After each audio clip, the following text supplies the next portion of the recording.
제가 시드니 와서 한 1년간 공부를 한 적이 있습니다. 그러니까 1년간 SMBC라는 학교에서 공부를 했는데 시드니 미션 앤 바이블 칼리지라는 학교입니다. 거기서 파운데이션 코스라는 것을 들어가서 공부를 했는데 일반 시티에 있는 랭귀지 스쿨하고 차이가 뭔지를 자세히 보았더니 일반 랭귀지 스쿨은 영어로 생활할 수 있는 실력을 길러주는 그런 데 좀 초점이 있다고 말한다면 신학교에서 하고 있는 그 파운데이션 코스는 이 과정을 잘 거치고 나면 본격적으로 공부할 수 있는 실력을 쌓아주는 거기에 좀 더 초점이 있구나 하는 것을 알게 되었습니다. 그래서 목표가 조금 다르다는 걸 알았죠. 생활 영어냐 공부하는 영어냐 이런 것의 차이가 있었던 걸 보았습니다. 그래서 그 과정을 졸업하는 게 목적이 아니고 그 과정을 마치고 나면 진짜 공부를 할 수 있게끔 만드는 것, 그것이 바로 그 과정의 목표다 하는 것을 알게 되었습니다. 그래서 제가 지금 생각해 보니까 그냥 영어만 가르치는 게 아니고 어떻게 책을 읽어야 되고 어떻게 썸머리를 하고 또 어떻게 글을 써야 되고 이런 것들을 자료를 모을 것인지 하는 것들을 늘게 실력을 길러줬던 것 같습니다. 그래서 사실 그 과정을 통과하면서 처음에는 500자 써와라, 그 다음에는 1000자 써와라 이런 식으로 점점점 늘려가면서 실력을 길러주는 그런 과정들이었던 것을 생각하게 되었습니다. 사실 그때 공부하면서 도움이 많이 됐습니다. 특별히 설교자로서 도움이 많이 되었는데 왜냐하면 설교라는 게 그렇죠. 성경 본문을 정하고 그 성경 본문을 잘 이해하고 잘 분석하고 또 잘 해석하고 또 그에 필요한 자료를 잘 모집하고 수집하고 또 정리된 자료를 잘 정리하고 그래서 분명한 요점과 또 논리를 분명하게 정리해서 설교문을 작성하게 되는데 그런 일에 그 공부가 상당히 도움이 많이 되었다 하는 생각이 들어집니다. 무슨 말씀을 드리는가 하면 그 파운데이션 코스라는 것이 그 과정이 끝이 아니고 새로운 시작을 위한 준비 과정이었다 하는 것을 알게 됐다는 것이죠. 남자들이 군대 가면 막바로 자기 부대로 가는 게 아니죠.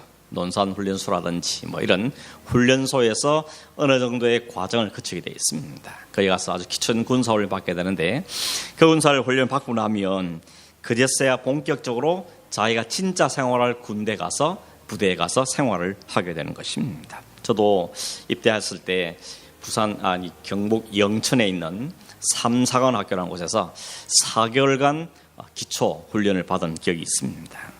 이 훈련을 왜 하나 이런 생각이 들 때도 있었지만 그 과정들 통하여서 앞으로 전개될 본격적인 군 생활을 잘 하기 위해서 그 과정들이 필요한 과정들인 것이죠.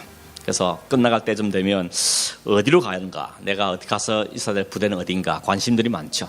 그래서 어떤 사람은 키 크다고 헌병대에서 뽑아가기도 하고 의장대 같은 데서 뽑아가기도 하고 또 운전을 잘한 경력인 사람은 장군들 운전하는 대로 뽑아가기도 하고 또 테니스를 잘 친다 그럼 테니스부를 뽑아가기도 하고 이런 일들이 생기면서 점점점 훈련이 끝날 때 가면 어디 가는가 하는 관심들도 사실은 많아진 것을 보게 되어집니다. 이 밤에 여러분 여자들이 싫어하는 군대 이야기를 왜 하는 것 같습니까? 군대 이야기, 축구 이야기도 해야 되는데 이 이야기를 하는 이유는 우리가 예수를 믿고 구원을 받으면 그게 끝이냐 하는 점에서 그렇지 않다는 것이죠. 구원받으면 끝이다. 나는 이제 천국 가는 티켓 땄다. 그러니까 나는 모든 걸 다 이루었다. 그렇게 말할 수가 없다는 것입니다. 오늘 사도 바울은 그런 점에서 오늘 우리에게 말씀해 주는 부분이 있는데 우리가 12절에 보면 이렇게 말하죠. 내가 이미 얻었다 함도 아니고 온전히 이루었다 함도 아니라고 말합니다. 그러니까 지금 바울이 말하는 것은 내가 천국에 대한 혹은 구원의 문제를 이야기하는 건 아니죠. 천국이나 구원의 문제에 대해서는 이미 받았죠. 이미 누렸고 이미 얻었습니다. 지금 이미 얻었다 함도 아니고 온전히 이루었다 함도 아닌 것은 구원의 이야기를 하는 것이 아니고 천국을 위한 이야기가 하는 것은 아니라는 것을 알 수가 있습니다. 그럼 그걸 뭘 이야기하느냐? 지난주에 있는 말씀 우리가 다시 좀 이렇게 거슬러 대서 보면 바울이 소망이 있다 그랬습니다. 소망이 뭔가 하면 내가 그리스도를 잘 알고 그분의 고난에 대해서 잘 알고 그분의 부활도 잘 알아서 주님처럼 되어지고 주님을 본받아서 그 주님의 죽으심과 부활에 나도 참여하기를 원한다. 이게 바울의 소망이었습니다. 그것은 내가 구원받고 싶다, 천국 가고 싶다 하는 문제와는 좀 다른 점이었죠. 그래서 나는 이제 주님을 더 알기를 원하고 더 배우기를 원하고 더 본받기를 원하고 주님이 이루신 그 영광스러운 삶에 나도 참여하길 원한다 하는 것이 바울의 소망이었습니다. 다시 말하면 주님이 가신 길을 잘 배워서 그 길을 잘 따라가고 주님이 가신 그 삶에 나가 참여하기를 원한다 하는 것이 바울의 소망이었습니다. 그렇게 그 길을 가기 위해서 그는 어떤 상태에 있다고 하면 내가 그리스도 예수께 잡힌 바 되었다 이렇게 이야기하고 있습니다. 그리스도께 잡힌 바 되었다. 우리가 아는 것처럼 사도 바울은 자신이 스스로 결단하거나 혹은 노력해서 그리스도께 나온 사람이 아니죠. 그는 절대 예수님께 갈 마음이 없었던 사람이었습니다. 그리스도에게 순종할 마음도 없은 사람이 오히려 그날도 살기가 충만해서 어떻게 하든지 한 놈이라도 더 죽여야 되겠다, 한 사람을 더 예수를 못 믿게 해야 되겠다, 이런 마음을 가지고 저 멀리 있는 다메섹까지 원정 가서 거기 있는 사람들을 잡아오기 위해서 아주 살기가 충만해서 가던 길이었습니다. 근데 그 길에서 빛 가운데 주님이 찾아오셨죠. 아주 강렬한 빛으로 낮에 12시였는데 불구하고 해보다 더 밝은 빛이 그를 내리비추고 그 빛 가운데 주님을 찾아오셨습니다. 그 순간을 바울은 뭐라고 표현하면 내가 그때 그리스도께 붙잡혔다 이렇게 말하는 것입니다. 이 말은 뭔가 하면 내가 그리스도를 잡은 게 아니고 그리스도께서 나에게 찾아오셔서 나를 사로잡아 버렸다는 것이죠. 그래서 내가 그때부터 이제는 그리스도께 완전히 붙잡혔는 그리스도의 노예가 된 그리스도의 종이 된 그리스도의 사람이 되어버렸다는 것을 이야기하고 있는 것입니다. 여러분, 이건 비단 바울만의 그런 건 아닙니다. 사실 모든 성도들이 다 이 과정을 겪게 되어 있습니다. 물론 그렇다고 똑같이 바울처럼 이런 체험을 한다 그런 말은 아니고 체험의 방식과 여러 가지 수단은 다르다 할지 몰라지만 같은 게 하나 있다면 모든 그리스도인은 그리스도께 붙잡힌 바 된 사람이라는 것입니다. 여러분 어떻습니까? 여러분 스스로 예수를 붙잡았습니까? 아니면 주님이 여러분을 붙잡으셨습니까? 어떤 분은 나는 스스로 교회 왔다, 나는 아무도 나를 교회에 있는 사람이 없고 내 발로 교회 왔다 하는 사람도 있죠. 근데 그분이 신앙에 조금 들어가면 성경을 알게 되면 글을 배워가면 반드시 하는 고백이 있습니다. 내가 내 발로 온 줄 알았더니 주님이 나를 부르신 거구나, 내가 믿은 줄 알았더니 주님을 나에게 믿게 하셨구나 하는 것을 결국은 인정하게 되더라는 것입니다. 여러분, 성경은 하나님께서 우리를 찾아오시고 우리를 붙잡지 않고 부르지 않으면 우리는 절대 하나님을 향해서 고개를 돌릴 수 없는 사람들이라고 말합니다. 우리 실력으로는 하나님을 향해서 고개조차 돌리지 못합니다. 설사 하나님 우리를 부르신다라도 그 부르심을 들을 만한 실력도 우리에게 없다는 것이 성경이 우리의 증거입니다. 그걸 다른 말로 표현해서 허물과 죄로 죽었다고 말합니다. 죽은 사람은 반응을 못합니다. 죄에 대해서 완전히 죽어버리기 때문에 하나님께 향해 스스로 얼굴을 돌리지도 못하고 하나님의 음성에 귀를 기울일 수도 없었습니다. 근데 하나님께서 부르신 겁니다. 그리고 성령께서 그 부르심을 들을 수 있는 귀를 우리에게 허락해 주신 것입니다. 그래서 우리는 듣게 된 것이죠. 그 과정을 바울은 뭐라고 하면 내가 그리스도께 붙잡혔다 이렇게 표현하는 것입니다. 그 말은 다르게 말하면 그분의 생명이 우리 안에 들어왔다는 것이죠. 그분의 생명이 내 안에서 살기 시작했다는 것입니다. 내 안에 허물로 죽었던 내 생명 속에 하나님이 생명이 내게 들어오심으로 내게 생명의 삶이 내게 시작되었다 이렇게 얘기하는 것이죠. 그래서 그거는 결국 내 모든 된 것은 하나님이 나를 사랑하셨고 나를 불쌍히 하셨고 긍휼을 베푸셨고 나에게 은혜를 주셔서 그분의 능력으로 된 것이라는 것을 바울이 고백하는 것입니다. 여러분, 세상에 어떤 사람보다도 바울은 이 부분에서 아주 분명하고 진한 경험을 한 사람인 것입니다. 누가 봐도 또 자기가 스스로 생각해도 그는 예수 믿을 만한 마음은 없던 사람입니다. 오히려 예수를 핍박하는 데만 관심이 많았던 하나님의 부르심과는 아무런 관련이 없는 사람이었습니다. 그런 그에게는 하나님의 강제적으로 하나의 은혜를 쏟아부지 않으면 그는 하나님께로 돌아올 수 있는 사람이 없습니다.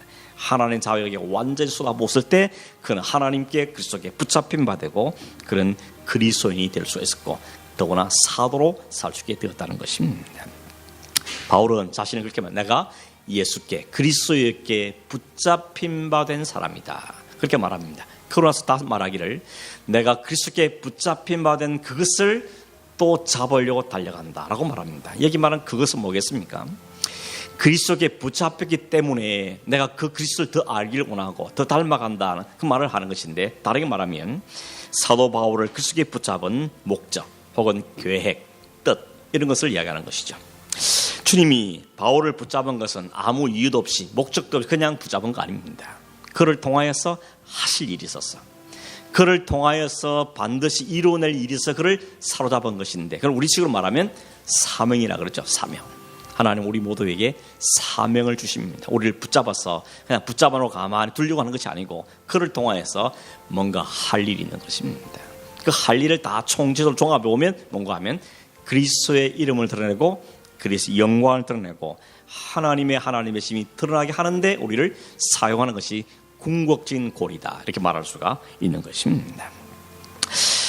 사도행전 9장 15절에 보면 그 다메섹 길에서 그 예수님께 완전히 붙잡혀서 꼬꾸라진 그 사도 바울을 아나니아에게 만나라 그랬죠.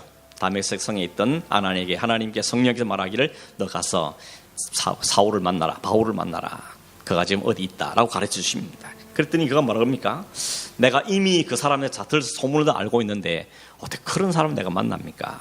이야기하죠. 그 무시무시한 사람을 내가 어떻게 만납니까? 라고 이야기했을 때 하나님께서 아나니에게 말하기를 내가 바울을 붙잡았는데 그를 붙잡은 목적이 있다는 것을 이야기했죠. 그게 바로 9장 15절에 있는 말씀입니다. 이렇게 기록되어 있습니다.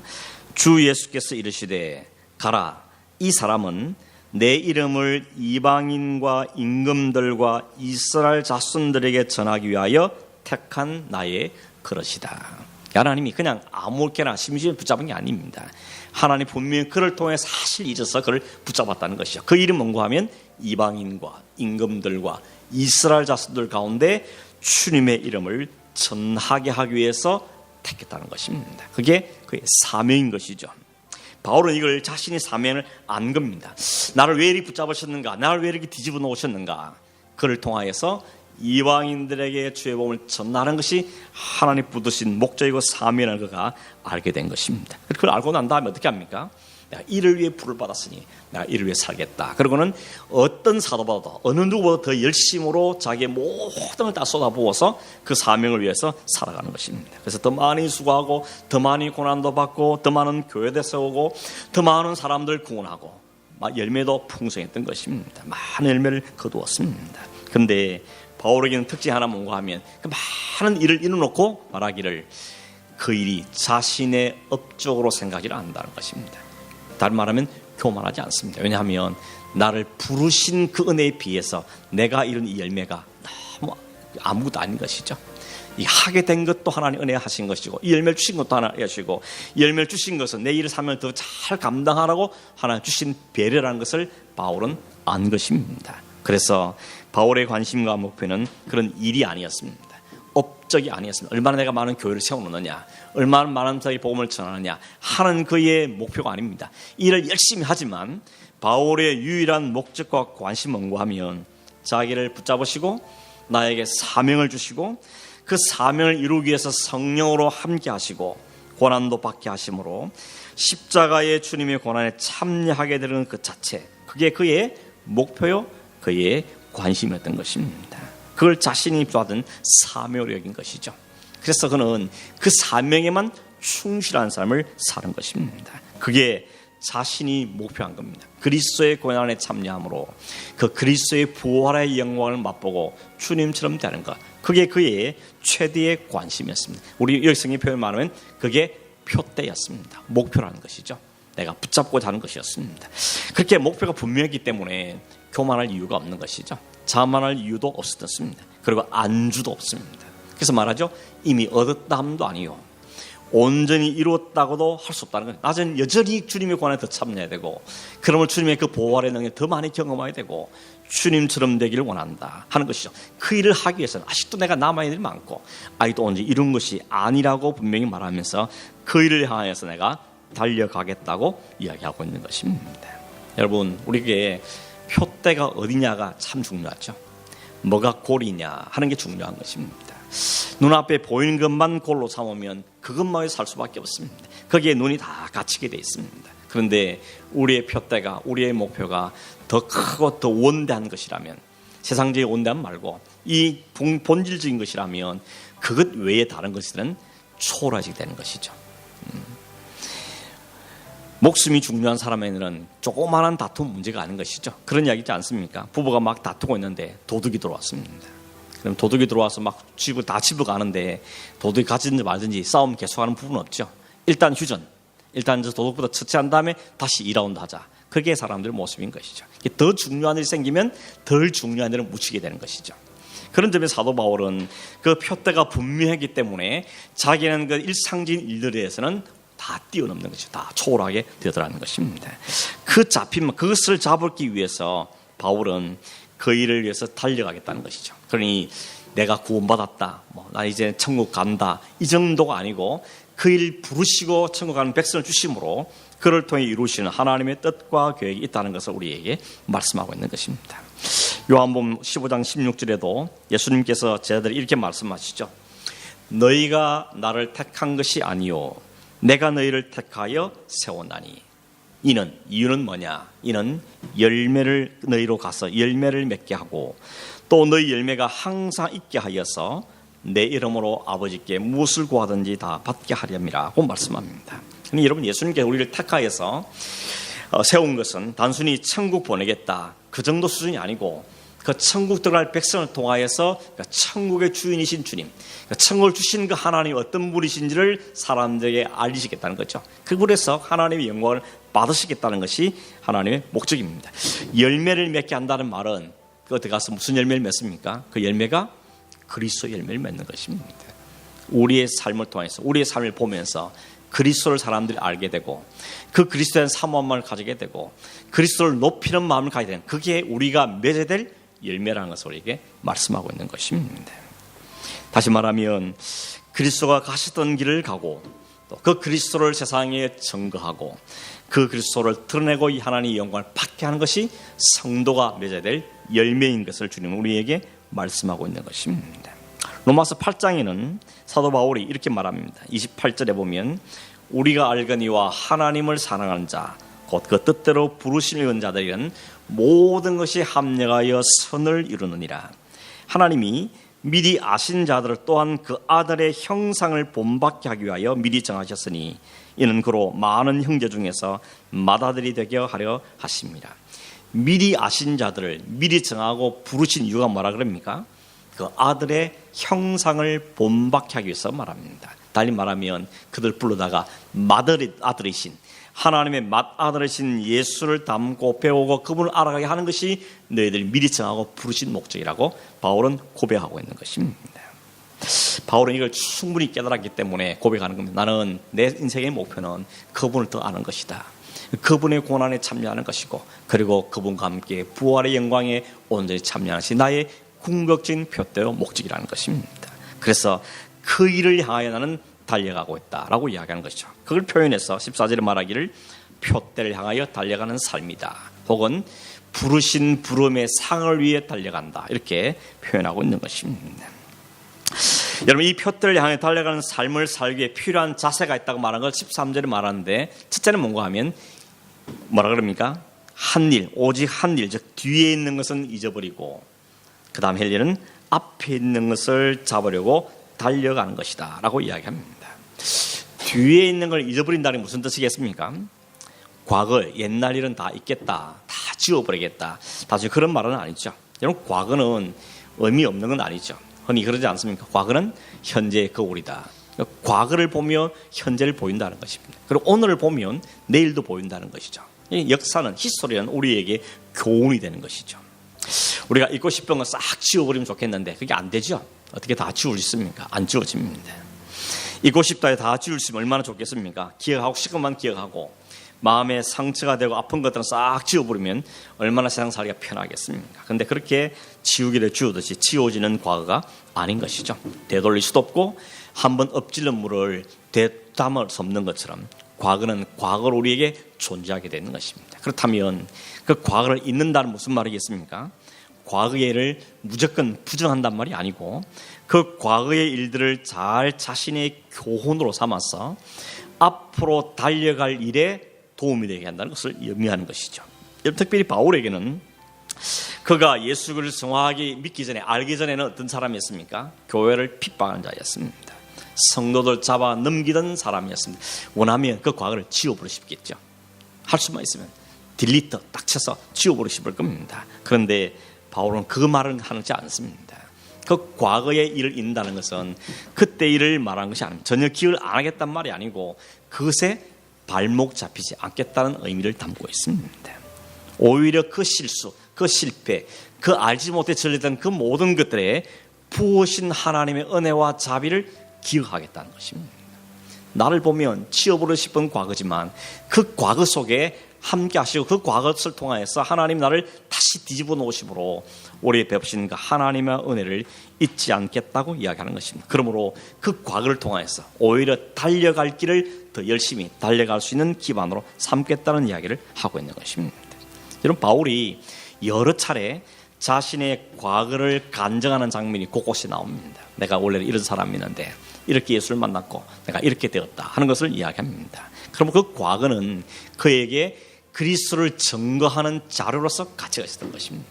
내가 이런 사람이었는데 이런 나에게 하나님이 천전을 베푸서 오늘 여기까지 온 것이다 하는 자신이 간증을 통해서 그리스도를 높이는데 그것이 사용되어지는 것입니다. 사람들은 계속 트집을 잡습니다. 네가 옛날에 이런 사람이 아니냐, 내가 너를 어릴 때부터 아는데, 내가 너 짓을 아는데, 네 성격을 아는데, 그러면서 자꾸 트집을 잡고, 그래 너는 사도가 될 자격이 없다, 넌 네가 무슨 복음을 준다 그러냐, 네가 무슨 사람들에게 잘난지 하느냐 하는 계속해서 트집을 잡았지만 바울은 뭐라 그럽니까? 그것이 나에게 은혜였다고 말하는 것이죠. 그것이 나에게 은혜였다는 것입니다. 그리고 그가 행했던 율법의 열심, 의, 그리고 자기 뭘 이뤘던 모든 업적도 그것이 내가 한 것이 아니라는 분명히 인식이기 때문에 그게 자기를 드러내지 않다는 것입니다. 그게 과거를 매이지 않는 삶을 사는 것이죠. 잘한 것은 하나는 은혜로 된 것이었고, 못한 것도 그 못한 것 때문에 내가 나 자신을 알게 됐고, 하나는 은혜로 다시 내가 이렇게 새롭게 되었으니 이 모든 것이 합하여 선을 이루신 것이다 하는 것을 바울은 이야기하고 있는 것이죠. 그가 관심 있는 것은 앞에 것을 잡는 것입니다. 여기 잡는단 말은 헬라어 단어 뜻은 뭔가 하면 앞으로 손을 뻗는다, 내민다는 뜻을 갖고 있습니다. 앞에 있는 걸 잡기 위해서 손을 쭉 내뿜는다는 것이죠. 그게 바로 표대죠. 그게 바로 그가 말하는 상입니다. 그 표대를 잡기 위해서, 곧 그 상을 얻기 위해서 내가 앞으로 손을 내밀고 달려가고 있다고 이야기하고 있는 것이죠. 바울의 목표, 인생의 표대는 뭐였습니까? 그가 말하는 상은 뭘 이야기합니까? 이 땅에서의 상과 이 땅의 무슨 업적, 그걸 의미하는 건 아니죠. 여러분, 목표가 분명해야 되죠.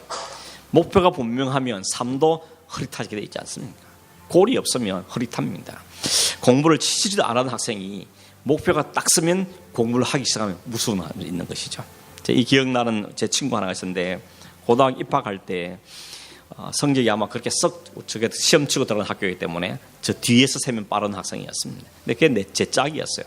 근데 이 아이가 목표가 뭔가 하면 자기는 3년 동안, 고등학교 다니는 동안에 매일 학교를 오겠다는 겁니다. 수업이 있든지 없든지, 방학이든지 말든지, 뭐 주말이든지 주일이든지 관계없이 자기는 무조건 학교를 오겠다는 겁니다. 그러고는 학교에 살았습니다. 졸아도 학교 졸고, 잠을 자도 학교 잠을 자고, 하여튼 매일 학교를 출근했습니다. 출근이 아니고 학교로 온 거죠.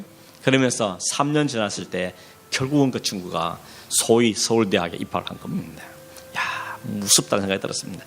그 이유는 뭔가 하면 목표가 선명했기 때문이었습니다. 그는 농대를 갔습니다. 그런 농사 짓는 집에 자란 아이였는데 자기 부모님 고생하는 걸 보면서 내가 농대에 들어가서 뭔가 계획을 이루겠다는 꿈을 가졌던 것이죠. 목표가 분명하니까 3년 동안 그렇게 더워도, 그렇게 날씨 추워도 그냥 꾸역꾸역 그 학교로 오는 겁니다. 그래서 거기서 졸기도 하고 거기서 운동도 하고 그러면서 그냥 사는 것이었습니다. 목표가 분명하다는 게 얼마나 사람들에게 참 힘을 주고 또 그 사람을 격려하는지를 제가 그 친구를 생각하면서 늘 기억하고 있습니다. 근데 만약에 목표가 헛된 거라면, 그 목표가 열심히 달리는데 분명한 목표를 살아가긴 했는데 그 목표가 아무런 의미가 없는 목표라면 그 수고는 헛수고죠. 그거에는 아무 의미 없는 수고가 되는 것입니다. 우리가 그 사람의 노력을 봐서는 의미가 있는 것이지만 그게 하나님이 주신 꿈과 계획과 연관시켜 보면 진짜 그게 가치 있는 것일까 하는 생각을 해보게 되는 것입니다. 여러분, 무슨 목표가 있습니까? 무슨 표들을 가지고 있습니까? 방향이 분명해야 되는 것은 맞는 것입니다. 여러분, 그래서 열심히 하는 것도 중요하지만 바른 목표, 바른 방향을 세우는 게 정말 중요한 것이죠. 그 친구가 서울대학 나와서 그 다음에 어떻게 되는지는 모릅니다. 근데 그것이 진짜 그리스도와 연결된 목표가 아니면 사실 나중에 가면 다 허무한 것이죠. 헛것이 말할 게 없습니다.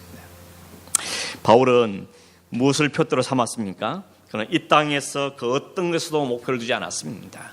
학문도 아니고 명예도 아니고 시민권도 아니고 아무것도 아니었습니다.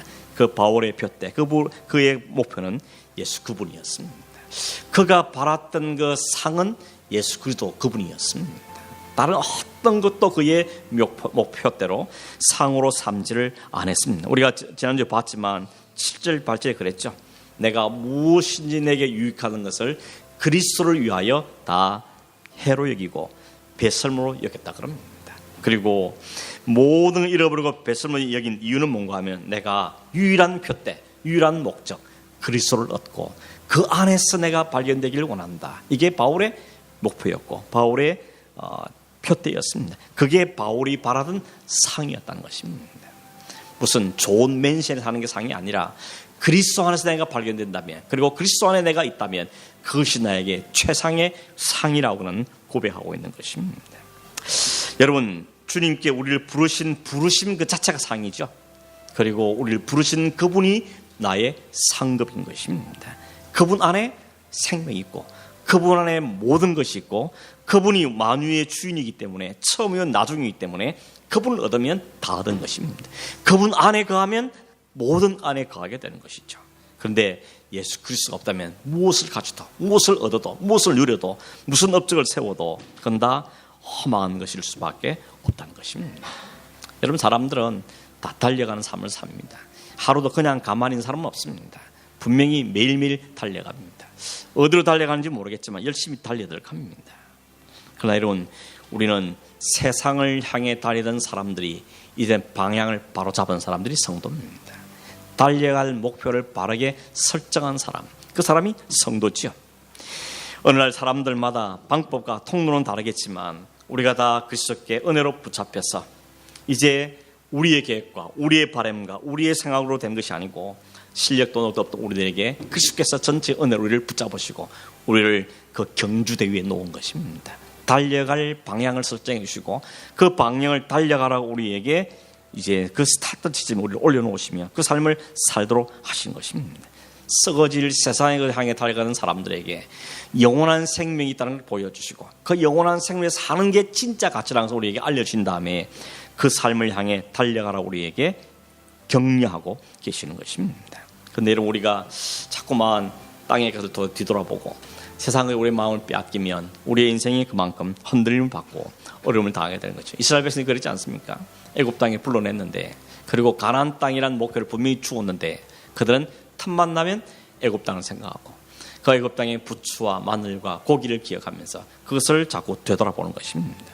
하나님이 가나안 땅 갈 때까지 만나도 제공하시고 매출하도 제공하시고 반석의 물도 제공하신 데 불구하고 여전히 그들은 그 하나님께 집중하고 주님 주실 그 가나안 땅을 향하여서 달려가지 못하고 여전히 자꾸만 애굽 땅을 뒤돌아보다는 것이죠. 소돔성에서 건져냈는데 소돔성 다시 쳐다보다가 다시 소음기둥이 되어버린 것처럼 자꾸만 세상을 향해서 땅의 것들을 향해서 되돌아보고 그걸 그리워하죠. 그러면 우리의 신앙생활은 인생생활 더 고달픈 것입니다. 왜냐하면 목표가 두 개니까 더 힘든 것입니다.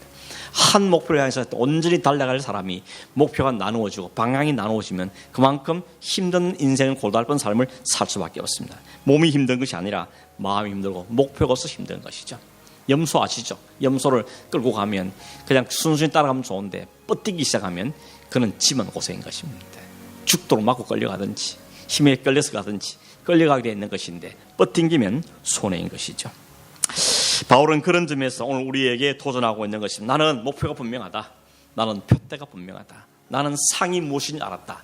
그 부르심의 상을 내 나는 달려간다 라고 우리에게 이야기하죠. 그 목표가 분명했기 때문에 바울은 어떤 핍박이 받아도 환난을 당해도 미움을 받고 오해를 받고 사람들에게 말을 들어도 여전히 요동치 않죠. 오히려 그 사실 때문에 기뻐합니다. 왜냐하면 주님이 거기를 가셨으니까.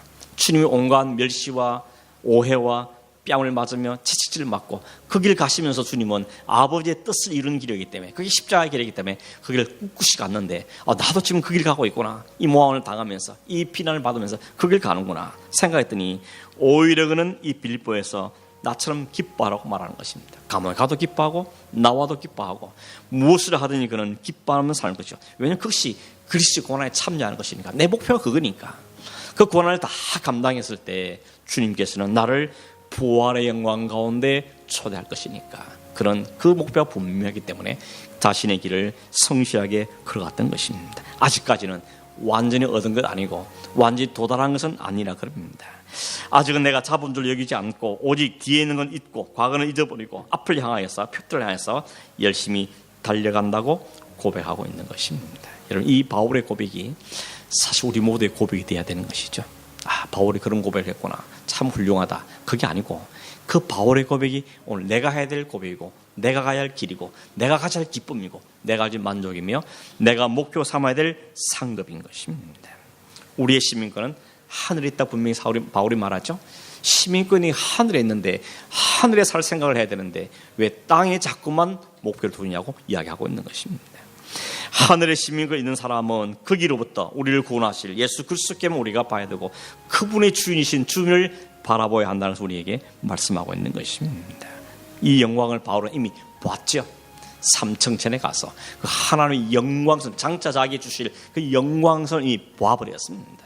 그걸 보았기 때문에 그 땅에는 미련이 없는 것입니다. 내가 이 땅이 전부가 아니기 때문에, 내가 살고 저곳이기 때문에 바울은 그 소망 가운데 사는 삶을 살았던 것입니다. 그런 의미에서 여러분 보시길 바랍니다. 환상을 보란 말이 아니라 오늘 성경에서 주시는 하나님의 나라, 그 하나님의 기쁨, 하나님의 영광스러운 무엇인지를 우리가 알고 보아야 되는 것입니다. 그러면 바울이 소원한 것처럼 우리도 그 우리의 소원이 되어줄 줄 믿습니다. 16절에 보면 바울이 이렇게 말했죠. 오직 우리가 어디까지 이르렀든지 그대로 행할 것이다. 지금 내가 어디 와 있든지, 지금 어디까지 와 있든지, 얼마나 하나님을 알고 얼마나 예수를 알고 얼마나 예수를 경험했든지 지금부터 뒤로 돌아오지 말고 앞으로 계속 keep going 하라고, 계속 전진하라고 이야기하는 것입니다. 사람마다 다 다릅니다. 모습도 다르고 수준도 다릅니다.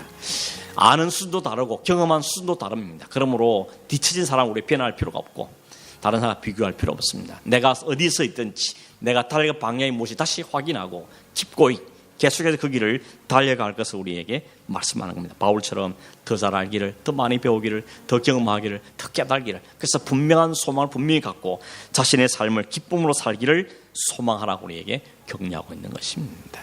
이 바울의 격려 앞에 우리가 다시 용기를 얻고 우리도 그 길 가기를 원합니다. 거기 이미 들었었습니다. 경저로 서 있습니다. 한눈 팔지 않고 주님 주신 그 표들을 향해서 그 상급이신 그리스도를 향해서 그리스도가 나에게 온전히 이루어지고 내가 그리스도 안에 온전히 이루어진 그날을 소망하면서 달려가는 이 믿음의 삶을 사는 저와 이런 삶이 되기를 바라고 또 우리에게 원수되기를 위해서 기도해 주시기를 바랍니다. 함께 한번 기도하겠습니다. 아버지 하나님, 목표 없이 방향 없이 험악한 삶을 살지 않는 저희 되도록 도와주시옵소서.